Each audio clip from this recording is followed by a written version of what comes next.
শেখ হাসিনার মাফিয়া চক্রের প্রধান সম্ভবত সাইফুল আলম মাসুদ, এস আলম সংক্ষেপে। তার নামটাই কিন্তু বারবার ঘুরে ফিরে আসে।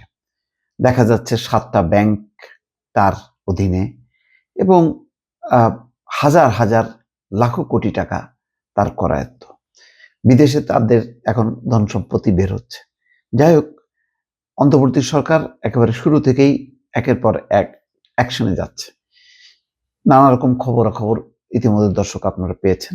সর্বশেষ খবরটা হলো এই, প্রথম আলোতে যেটি প্রকাশ হয়েছে যে এস আলম ও তার ভাইয়ের 2 ব্যাংকে থাকা শেয়ার জব্দের নির্দেশ আদালতে।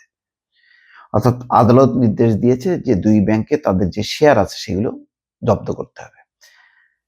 এখন তার মানে ফাইনালি তাদের শেয়ার জব্দ করে এগুলি বিক্রি করে দেওয়া ছাড়া আর কোনো উপায় নেই।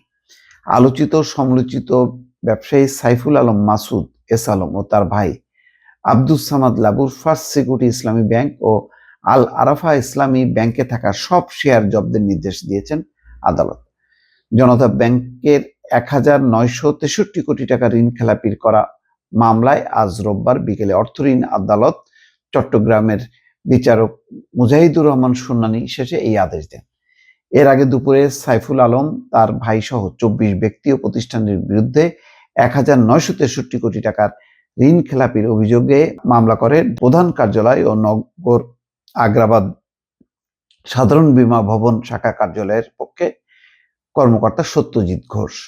অর্থ ঋণ আদালত চট্টগ্রামের বেঞ্চ সহকারী রেজাউল করিম সন্ধ্যায় জানান, ঋণ খেলাপির মামলায় আদালত এস আলমের ফার্স্ট সিকিউরিটি ইসলামী ব্যাংক ও তার ভাই আব্দুস সামাদ লাবুর আল আরাফা ইসলামী ব্যাংকে থাকা শেয়ার জব্দের নির্দেশ দিয়েছেন।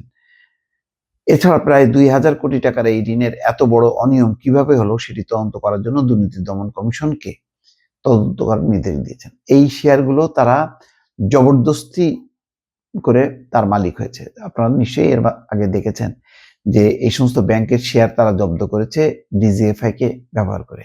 তার একাধিক রিপোর্ট দেখেছেন যে কিভাবে অসহায় ভাবে মানে একের পর এক ব্যাংক পরিচালকরা যে তাদের শেয়ারগুলো হস্তান্তর করেছে এস আলমের অনুকূলে, এবং তারপরে এস আলম এগুলোর মালিক হয়ে যায়।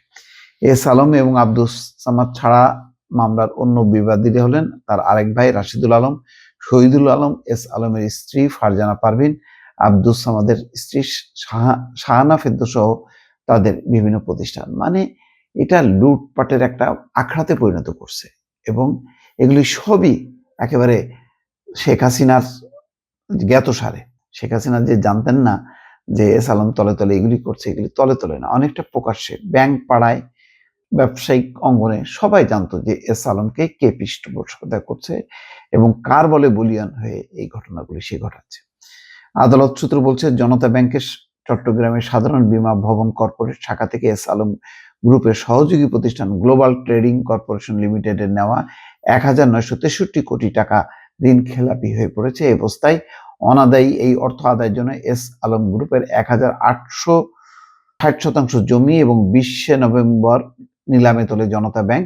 ব্যাংকের সংশ্লিষ্ট শাখা পত্রিকায় বিজ্ঞাপন দিয়ে নিলাম ডাকে। এস আলম গ্রুপের ওয়েবসাইটের তথ্য অনুসারে 2012 সালে প্রতিষ্ঠিত গ্লোবাল ট্রেডিং কর্পোরেশন শিল্প, কাঁচামাল, বাণিজ্যিক পণ্য ও নির্মাণ সামগ্রীর ব্যবসায় জড়িত ছিল। যাই হোক, এখন দেখা যাক এই লুটপাট করে বহু টাকা তারা বাইরে নিয়ে গেছে, এখন কত টাকা ফেরত আনা যায়, এটাই হচ্ছে এখন দেখার বিষয়। দর্শক ভালো থাকবেন, আল্লাহ হাফেজ।